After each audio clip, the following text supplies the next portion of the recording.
The massive ship moved through the darkness of space like a giant metal beast.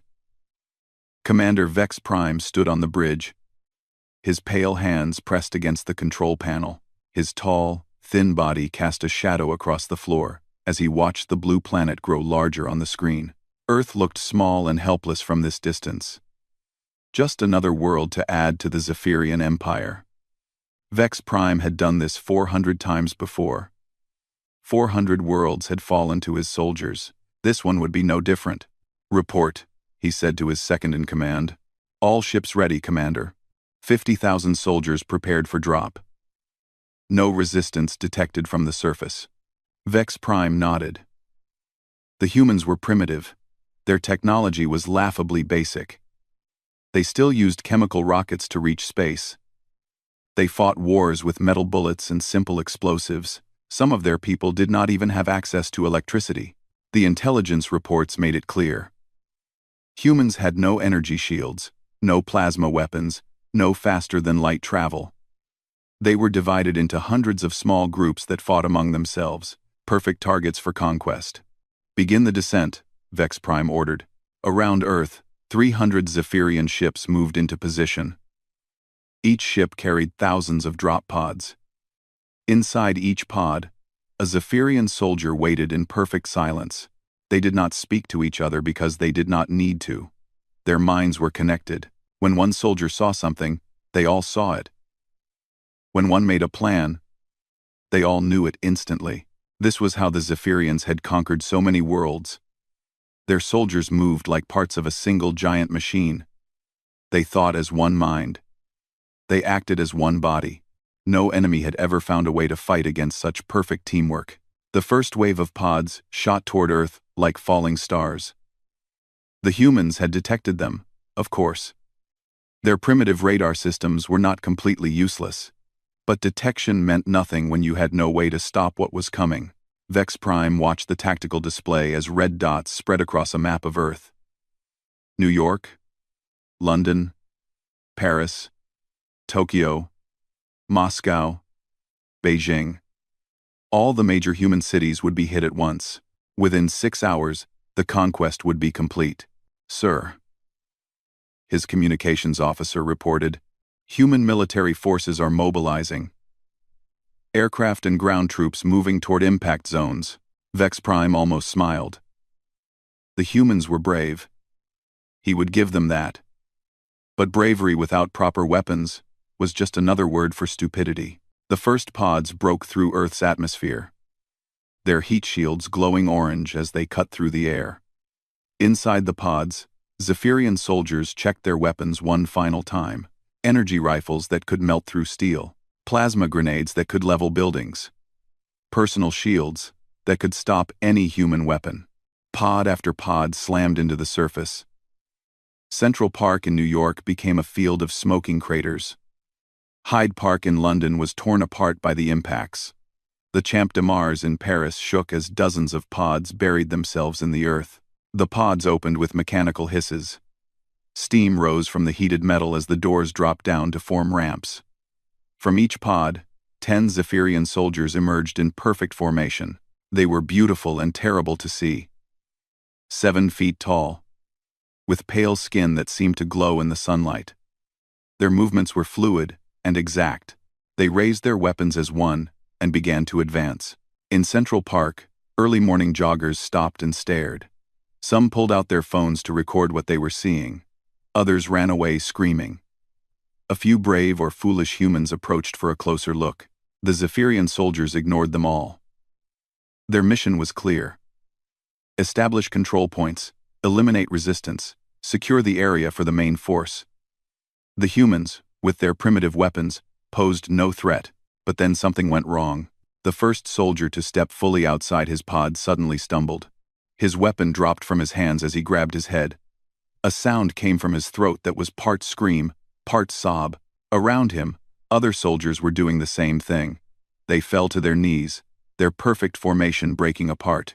Some rolled on the ground, making terrible noises. Others stood swaying like drunk men, their eyes wide and frightened. The humans watched in shock. They had expected a battle. They had expected to see their city destroyed. They had not expected to see alien soldiers collapse before the fight even started. In London, the same thing was happening. Zephyrian soldiers crawled on the ground, clawing at their heads. Their weapons lay forgotten in the grass. Human police officers arrived to find not an invasion force, but a field of suffering aliens. Reports flooded in from around the world. Tokyo, Paris, Moscow, Beijing. Everywhere the pattern was the same. The aliens landed, stepped out of their pods, and immediately fell apart. On his ship, Commander Vex Prime watched his tactical display turn from green to red to black. Communication channels filled with screaming and confused voices. His perfect soldiers, his unstoppable army, was destroying itself without any enemy action at all. "What is happening down there?" he demanded. His officers worked frantically at their control panels. They ran scan after scan of the surface, looking for weapons, for gas attacks, for anything that could explain what they were seeing. "No energy weapons detected, sir. No chemical weapons. No biological agents. No radiation above normal levels." Vex Prime stared at the screen showing Earth. The blue planet looked as peaceful as ever. But somehow, it had defeated his entire invasion force without firing a single shot. "Get me survivors," he ordered. "Someone down there must be able to tell us what happened." But when they tried to contact the soldiers on the surface, they got only screams and broken words. The few coherent reports made no sense. The soldiers spoke of voices, of chaos, of their minds being torn apart by something they could not see or understand. For the first time in his long military career, Commander Vex Prime felt something he had never experienced before. Fear. Dr. Sarah Chen had been drinking her morning coffee when the alien pods started falling from the sky. Like millions of other people around the world, she watched the news coverage with a mixture of fear and fascination. But unlike most people, Sarah was one of the first scientists to reach the crash site in Central Park. The scene she found there would haunt her for the rest of her life. Alien soldiers lay scattered across the park like broken dolls. Some curled up in tight balls, shaking uncontrollably. Others crawled in circles, making sounds that hurt to hear. A few stood upright but swayed back and forth, their eyes staring at nothing. "Don't get too close," warned Captain Rodriguez, the military officer in charge of the scene. "We don't know what's wrong with them." Sarah knelt beside one of the fallen aliens. It was clearly male, she thought, though his features were strange and beautiful. His pale skin had an almost silver quality, and his limbs were longer and thinner than human proportions. But what struck her most was his expression. Pure terror. "He's conscious," she said. "Look at his eyes. He's aware of what's happening to him." The alien's mouth moved, forming sounds that might have been words in his own language. Sarah listened carefully. There was a pattern to the sounds, a rhythm that reminded her of someone trying to speak through terrible pain. Around the park, military vehicles had arrived. Soldiers in protective gear were collecting the alien weapons and setting up a secure perimeter. Medical teams worked to examine the fallen invaders, but none of them could find anything wrong. No injuries, no signs of poison or disease. "It's like they just broke," one medic told Sarah. "Their vital signs are strong, but their minds seem to be in chaos." Similar reports came in from around the world. In London, alien soldiers had been found lying in Hyde Park, many of them foaming at the mouth. In Tokyo, the invaders were making high-pitched noises that sounded almost like singing. In Paris, several aliens had tried to bury themselves in the dirt, as if trying to hide from something. Sarah's phone rang constantly with calls from other scientists, from government officials, from news reporters. Everyone wanted to know what had happened to the aliens. But Sarah had no answers. At least, not yet. She spent the first day taking measurements and samples. Brain scans of the aliens showed activity that made no sense. Their neural pathways were firing in completely random patterns. It was as if their minds were trying to process far more information than they could handle. "It looks like sensory overload," Sarah explained to her research team. "But overload from what? There's nothing here that should cause this reaction." Meanwhile, Commander Vex Prime was facing the worst disaster in Zephyrian military history. Half of his invasion force was either unconscious or completely insane. The other half was too afraid to leave their ships after seeing what happened to the first wave. He called an emergency council meeting with his senior officers. The main conference room filled with pale, worried faces. These were warriors who had conquered galaxies. But now they looked like scared children. "Report," Vex Prime demanded. General Keck 7 spoke first. "All ground forces are non-functional, sir. Medical teams cannot determine the cause. The humans have used no weapons against us." "Then what happened?"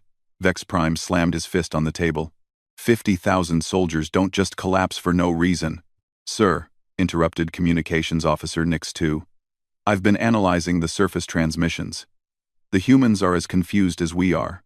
They expected a battle, but instead, they found our soldiers having mental breakdowns." Vex Prime paced the room. In 3,000 years of Zephyrian expansion, nothing like this had ever happened. Their soldiers were engineered for perfect mental stability. Their minds were linked in a network that made them nearly unbreakable. "What about the second wave?"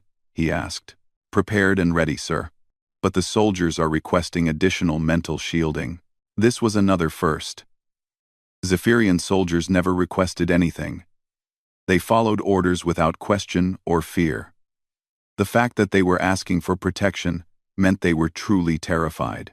"Grant their request," Vex Prime said. "Double the psychic dampening fields. Then prepare for deployment." Down on Earth, Sarah Chen was making a breakthrough. She had been studying the brain scans for hours when she noticed something strange. The aliens' minds seemed to be receiving signals from somewhere, but her equipment couldn't detect any transmissions. "What if it's not coming from outside?" she said to herself. She began to examine the electromagnetic patterns around New York City. Every human brain produced small electrical signals, but she had never thought of them as anything significant. They were just background noise. But when she mapped the combined brain activity of 8 million New Yorkers, she saw something incredible. The collective mental activity created a field of electromagnetic energy that pulsed and shifted constantly. It was like a storm of thought surrounding the city. Her hands shook as she ran the calculations. If the aliens were telepathic, if their minds were designed to connect with each other, then exposure to human brain activity would be like stepping into a hurricane. "Oh my God," she whispered. At that moment, the second wave of alien pods began to fall. This time, the Zephyrian soldiers wore additional equipment. Strange helmets with glowing panels covered their heads. These were psychic dampeners, designed to block mental intrusion from enemy telepaths. But they were not designed to block the chaotic thoughts of 8 billion individual human minds. The second wave of soldiers lasted longer than the first. Some managed to walk a few hundred yards before collapsing. Others fired their weapons randomly before falling to their knees. A few tried to retreat back to their pods, but none of them made it. Sarah watched the new arrivals through binoculars from a safe distance. She saw the exact moment when each soldier's mental shields failed. Their movements became jerky and uncontrolled. Their weapons fell from their hands.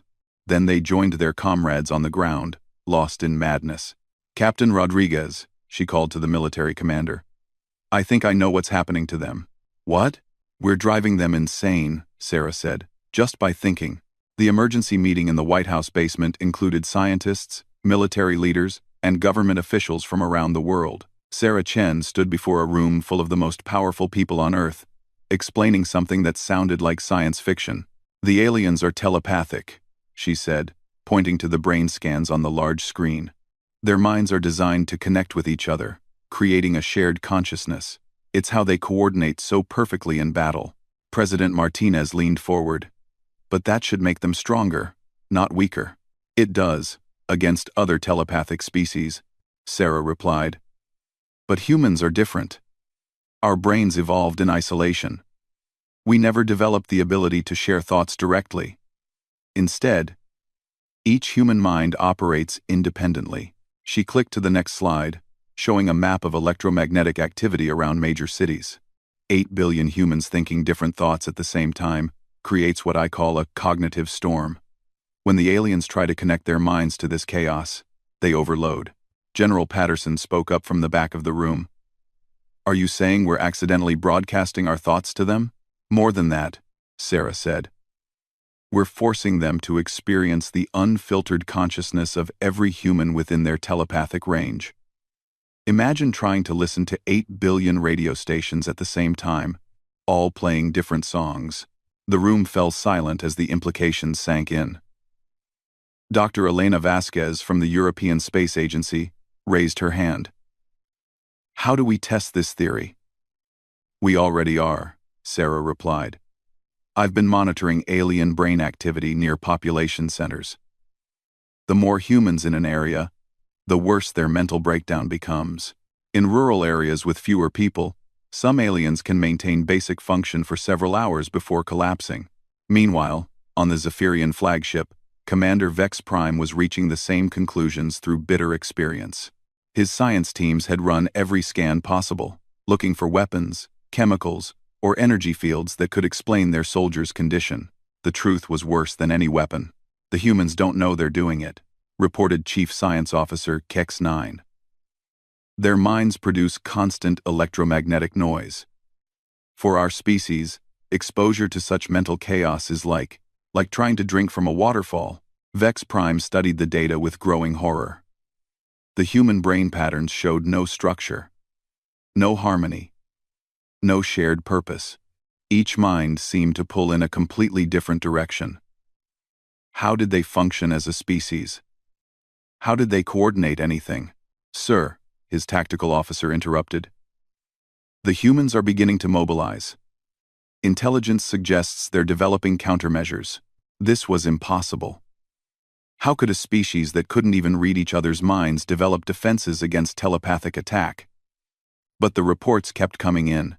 Back on Earth, Sarah's discovery had sparked a revolution in thinking about human consciousness. Scientists around the world began studying the electromagnetic fields produced by groups of people. They found that certain activities amplified the effect. Dr. James Murphy from MIT made the first breakthrough. Large crowds thinking about the same thing create focused pulses of brain activity, he reported. But crowds thinking about different things create much more chaos. This led to an unusual experiment. In Times Square, researchers gathered 1,000 volunteers and asked half to think about mathematics, while the other half thought about music. The resulting mental confusion was so intense that alien prisoners at a nearby facility began screaming from over 2 miles away. Sarah realized they had discovered something that could change the balance of power in the war. We can weaponize our own thoughts, she told the emergency council. The first official test took place in Nevada. Far from major population centers, military volunteers were taught to generate specific types of mental activity while standing near captured alien equipment. The results exceeded all expectations. When the volunteers thought about complex mathematical problems, alien technology began to malfunction. When they focused on emotional memories, alien soldiers within 100 yards became disoriented.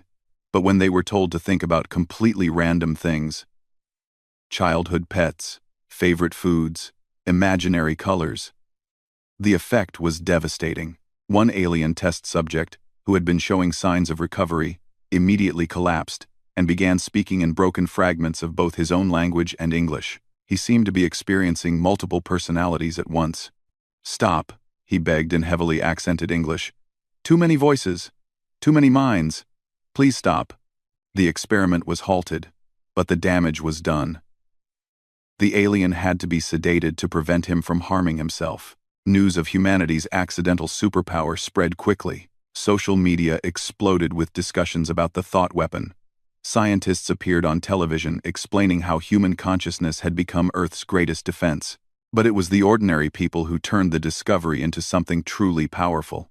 In London, a group of musicians organized a cacophony concert in Hyde Park, where alien soldiers had first fallen.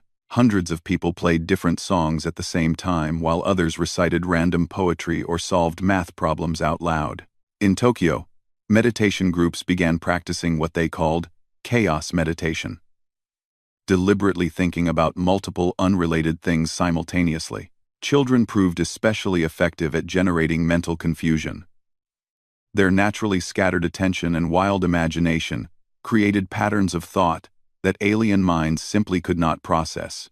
Schools across the world began teaching defensive thinking classes. Children learned to rapidly switch between topics, to imagine impossible scenarios, and to hold contradictory ideas in their minds at the same time. The first organized test of humanity's new weapon came 3 weeks after the initial invasion. Vex Prime, desperate to salvage his mission, launched a third wave of assault pods targeting rural areas where human population density was lower. But this time, humanity was ready. Bus convoys filled with volunteers drove to intercept the landing sites. Each bus carried a carefully selected mix of people: mathematicians, poets, children, musicians, philosophers, and comedians. Their orders were simple: think as chaotically as possible. The results were immediate and devastating. Alien soldiers who had managed to function for hours in low population areas collapsed within minutes of the buses arriving. Some didn't even make it out of their pods before succumbing to the mental storm. Sarah watched the operation from a command center in Colorado. Satellite feeds showed alien soldiers retreating in panic from areas where human thought teams had deployed. For the first time since the invasion began, aliens were running from humans. "We've done it," she said quietly. "We've figured out how to fight back." But as she watched the alien soldiers suffer on the screens, she couldn't help feeling sorry for them. They were warriors bred for conquest. But they were also sentient beings experiencing genuine torture every moment they remained conscious on Earth. The war was far from over, but the balance of power had shifted completely. Humanity had discovered that their greatest weakness, their inability to think as one mind, was actually their greatest strength. Commander Vex Prime stared at the tactical display with eyes that had not closed for sleep in 72 hours. Red zones now covered most of Earth's surface, marking areas where his soldiers could not survive for more than minutes. The humans had learned to weaponize their minds with terrifying efficiency. "Sir, we're receiving a transmission from the surface," his communications officer reported. "Put it through." The voice that came through the speakers was calm and professional. It spoke in perfect Zephyrian, translated by captured alien technology. "This is General Patricia Hayes of the United Earth Defense Force. We wish to discuss terms." Vex Prime almost laughed. A primitive species was offering to negotiate with the Zephyrian Empire. But then he looked at his casualty reports, and the laugh died in his throat. "What terms?" he replied. "Withdraw your forces beyond Earth's solar system within 48 hours, and we will cease all defensive mental operations. Your wounded soldiers will be treated and returned to you unharmed." It was an impossible choice. Retreat would mean admitting defeat to a species that shouldn't even have been able to fight back. But staying meant watching his army slowly go insane. While Vex Prime considered his options, humanity was discovering just how powerful their new weapon could be. Sarah Chen stood in the converted baseball stadium that had become Earth's primary research facility for studying alien technology. Around her, teams of volunteers practiced different forms of cognitive warfare, while captured alien devices sparked and smoked from the mental interference. Team 3, focus on mathematical paradoxes, she called out. Team 7, I want random childhood memories. And Team 12, please continue with the impossible color visualizations. The effects were immediate. Alien energy weapons began overloading. Their advanced computers started displaying error messages in their own language. Even simple tools like alien flashlights stopped working properly when exposed to concentrated human thought. Dr. Murphy from MIT approached Sarah with a tablet full of data. We've made another breakthrough. Humans who practice certain mental exercises can actually direct their thoughts like weapons. He showed her video footage of a volunteer named Maria Santos, a former yoga instructor from California. Maria sat in meditation position 50 feet away from an alien prisoner. When she began to focus her thoughts directly toward the alien, he immediately fell unconscious. She's learned to create what we call a cognitive beam, Murphy explained. By concentrating her mental energy, she can overload alien minds from a distance. Similar discoveries were happening around the world. A group of chess masters in Russia found they could disable alien technology by thinking about complex game strategies near it.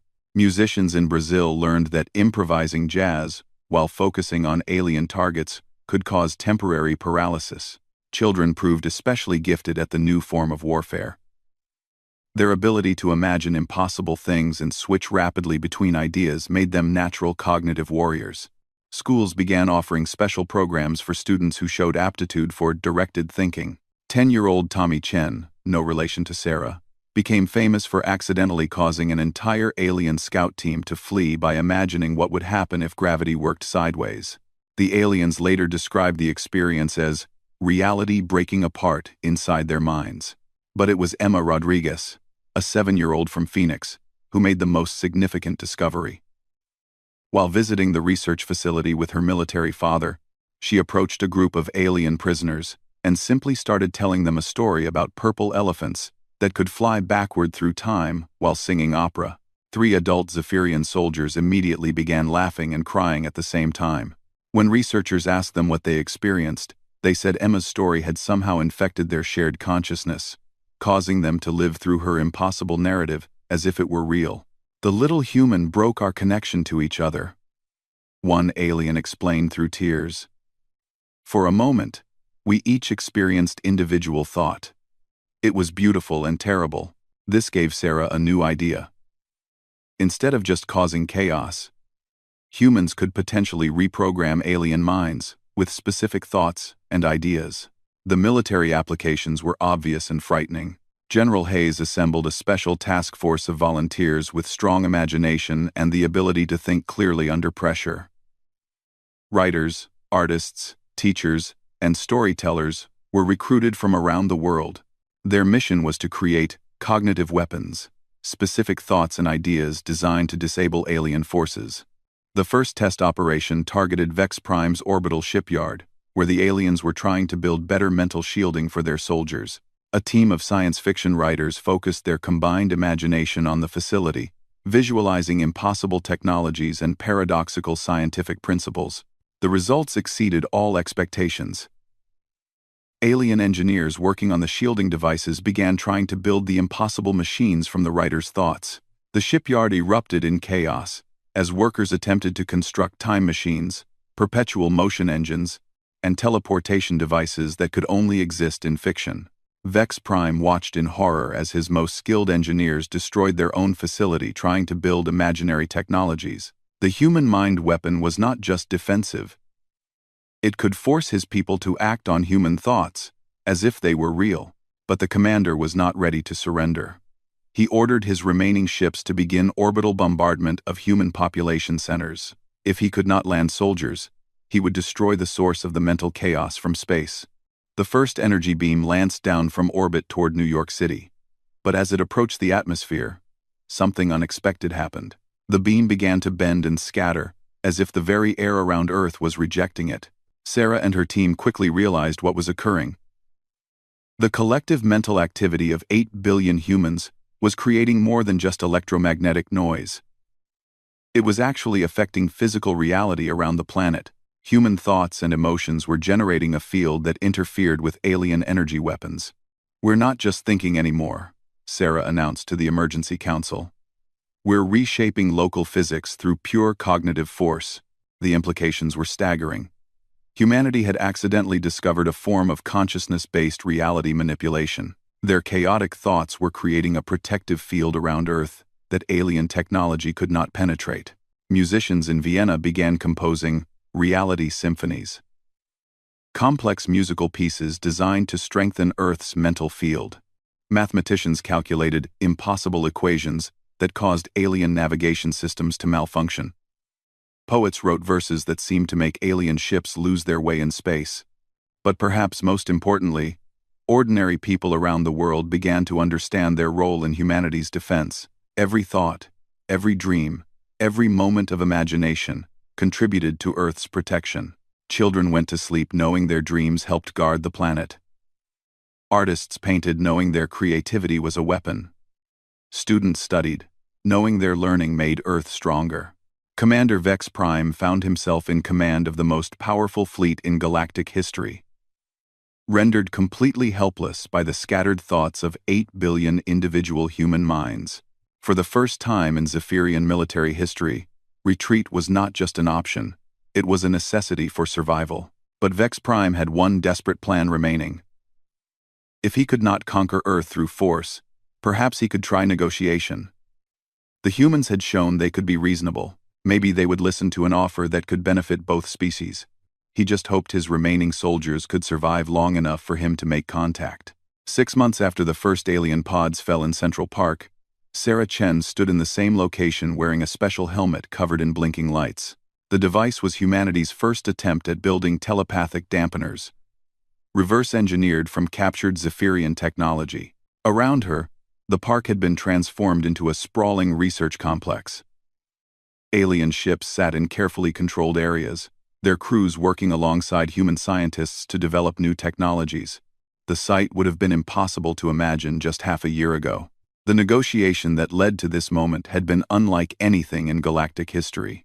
Commander Vex Prime's first attempt at communication had nearly ended in disaster. When his message reached Earth's leaders, the psychic transmission had been so powerful that everyone in the room collapsed from mental overload. It took 3 days and a team of volunteers wearing experimental dampening gear to establish a stable communication channel. "We surrender," had been Vex Prime's opening words, transmitted through quantum-encrypted channels to avoid psychic contamination. "But we need your help to leave." The problem was simple but seemed impossible to solve. The Zephyrian fleet was trapped in Earth's orbit. The longer they stayed near the planet, the more their crews suffered from exposure to human thought patterns. Several ships had already lost power when their engineers became too disoriented to maintain basic systems. But the humans had surprised everyone with their solution. "We don't want to hurt you," General Hayes had responded. "We want to help you leave safely. And we want to learn from each other." The first joint human-alien project was the construction of what became known as cognitive isolation suits. These were advanced versions of the aliens' mental dampeners, designed to completely block the reception of human thoughts, while still allowing the wearer to function normally. Sarah had led the human side of the development team. Working with Zephyrian scientists through heavily shielded communication systems, they created suits that could protect alien minds from human mental interference for up to 48 hours at a time. The first test had been both touching and terrifying. A volunteer Zephyrian soldier named Jex-4 put on the prototype suit and walked through Times Square during rush hour. For the first time since arriving at Earth, an alien was able to function normally in a human population center. "It is quiet," Jex-4 had reported through his radio. "For the first time in months, my mind is quiet. I can think my own thoughts." But the suits were only a temporary solution. The real breakthrough came when Dr. Murphy made a discovery that changed everything.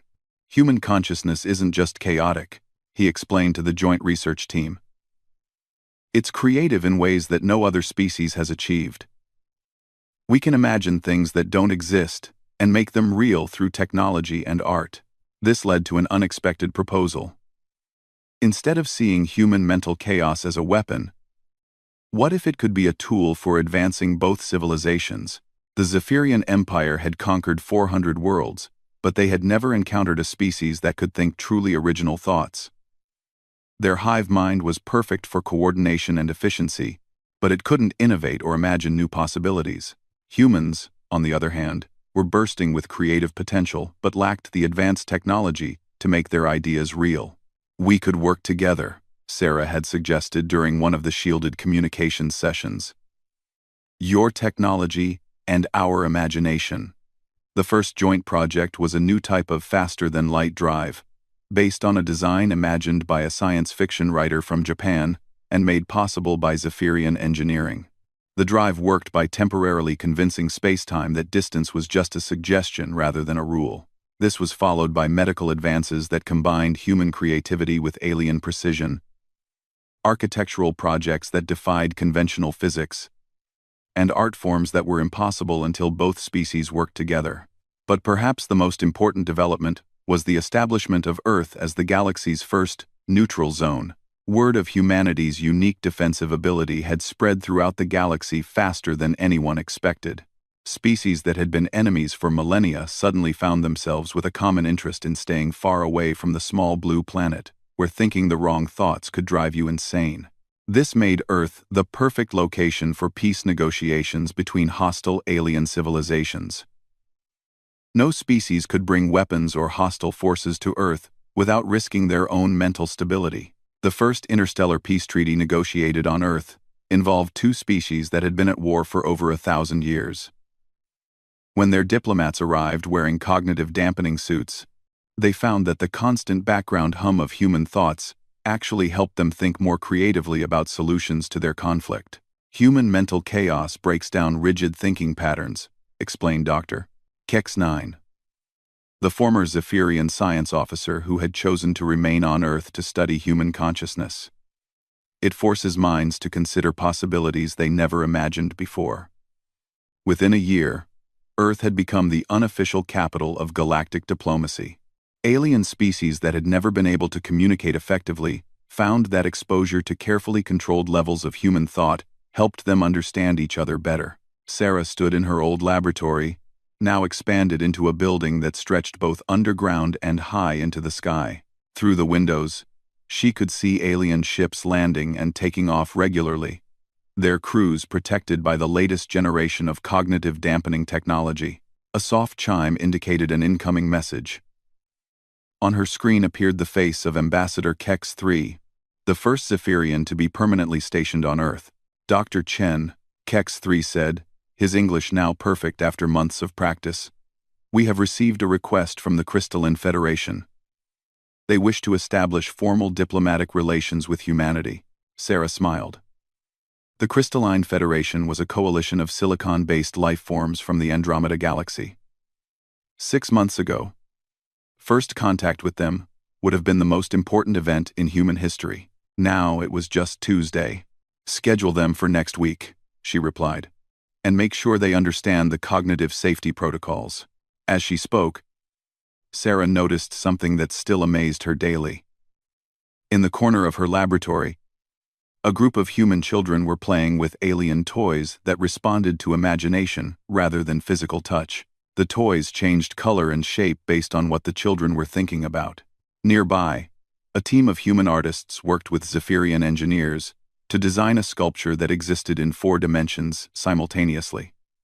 The project was impossible by the laws of physics, but human creativity had a way of making impossible things possible. The greatest change was in humanity itself. Knowing that their thoughts had power, humans had begun to think more carefully and creatively. Schools taught courses in constructive imagination. Scientists approached problems by literally thinking outside the box. Artists created works that influenced reality through pure creative force. Earth had gone from being an isolated backwater planet to the most important world in the galaxy. But more than that, humanity had discovered their true role in the universe. They were not conquerors like the Zephyrians. They were not builders like the Crystallines. They were not explorers like the star-traveling nomads. Humans were dreamers, and in a universe where consciousness could reshape reality, dreamers had become the most powerful force of all. Sarah looked out at the city skyline, where human buildings stood next to impossible alien architectures that existed only because someone had imagined they could. In the distance, ships from a dozen different worlds came and went, their crews seeking the benefits of human creativity while carefully protecting themselves from its chaotic power. We were never alone, Sarah said quietly to herself, remembering the words she had written in her first report about the alien invasion. We just thought differently, and that made all the difference. The invasion that was supposed to conquer Earth had instead made humanity the guardians of galactic peace and the teachers of universal creativity. Sometimes the greatest victories came not from fighting, but from simply being yourself.